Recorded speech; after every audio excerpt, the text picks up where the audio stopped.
இருதயத்தில் இன்று புறப்படுகிற இச்சைகள், பெருமைகள், பொறாமைகள், இந்த ஆசைகள், அந்த மாதிரி உலக காரியங்கள், இந்த பாவத்தெல்லாம் என் உள்ளத்தில் இருக்குது. இதெல்லாம் எனக்கு மன்னிச்சு மறந்துருங்க. உங்கள் இரத்தத்தினால இருதயத்தை கழுவிருங்க. என் பாவத்தை நீங்கள் மூடி போடுங்கன்னு ஜெபிச்சிட்டிங்கன்னா இயேசு கிறிஸ்து உங்களுடைய பாவத்தை மன்னித்து உங்களுக்கு புது இருதயத்தை தருவார். அதுதான் சுத்திகரிக்கப்பட்ட இருதயம். அதுதான் சமாதானம் நிறைந்த, ஆத்ம அமைதி நிறைந்த இருதயம். அதுதான் தெய்வீக சமாதானம் நிறைந்த இருதயம். அவங்க தான் பாக்கியவான்கள், பாக்கியவதிகள்.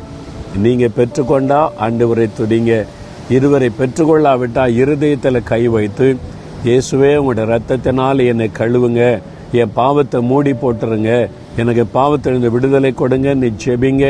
இன்றையிலிருந்து நீங்கள் ஆசீர்வதிக்கப்பட்டவங்களா இருப்பீங்க. ஜெபிக்கலாமா?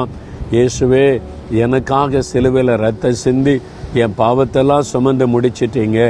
என் இருதயத்தை உங்கள் ரத்தத்தினால கழுவுங்க.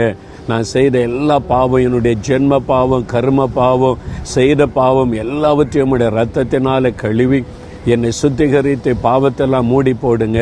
அந்த மெய் சமாதான சந்தோஷத்தை எனக்கு கொடுங்க. என் உள்ளத்தில் வந்து வாசம் பண்ணுங்க. நீங்கள் அதை செய்துட்டீங்க, நன்றி. என் பாவத்தை மன்னிச்சிட்டீங்க, என்னை பாக்கியவானா பாக்கியவதியா மாத்திட்டீங்க, அதற்காக ஸ்தோத்திரம். இயேசு கிறிஸ்துவின் நாமத்தில் ஜெபிக்கிறேன்.